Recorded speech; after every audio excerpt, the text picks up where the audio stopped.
کوئٹہ سمیت بلوچستان بھر میں سردیاں اس وقت اپنے پنجے گاڑی ہوئی ہیں، اور ایسے میں جسم کو گرم رکھنے کے لیے بہت سارے دیگر لوازمات میں سے ایک خوراک بھی ہے، جہاں بلوچستان گوشت خوروں کے لیے جنت ہے، اور بلوچستان کی مشہور سجی، روش، ہڈی کباب سے شاید کوئی بے ذوق ہی ناواقف ہو، تو وہیں ان سوغات میں سے ایک کو عام طور پر لاندی کہا جاتا ہے، جو کہ بکرے اور دمبے کے گوشت کو سکھا کر تیار کی جاتی ہے اور پھر اس کو مختلف طریقوں سے انجوائے کیا جاتا ہے۔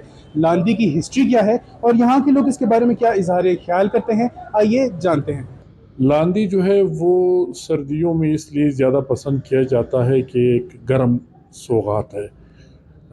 قبائلی لوگ اس سے زیادہ پسند کرتے ہیں، خصوصاً جو پہلے قبائل میں یہ دور دراز علاقوں میں برفباری ہوتی تھی تو شہر سے رابطہ منقطع ہو جاتا تھا، تو لوگ مہینے 2 مہینوں کے لیے اپنے گوشت کا بندوبست کرتے تھے۔ لاندی جو ہے وہ اس طرح تیار کیا جاتا ہے کہ اس کے دمبے پھالے جاتے ہیں اور اس کے بعد اس کو ذبح کیے جاتے ہیں اور اس کے کھال کو چلایا جاتا ہے اور اس کو سکھاتے ہیں مختلف طریقوں سے۔ تقریباً 20 دن لٹکایا جاتا ہے، باہر پھر اندر۔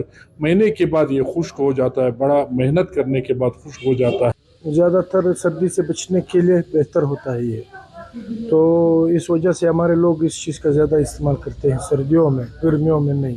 لاندی پشتنوں کا قبائلی ڈش ہے، اس کو سردیوں میں کھایا جاتا ہے۔ لاندی کا سریکڑی ہم لوگ کھاتے ہیں، لاندی کا شوروا ہے، لاندی کا پلاؤ ہے، تو یہ سردیوں میں ہم لوگ بڑے شوق سے کھاتے ہیں۔ لاندی کا لفظ پشتو زبان میں رائچ ایک مہینے کا نام ہے جو کہ نومبر کے قریب کا مہینہ ہے، جسے لیندے کہتے ہیں۔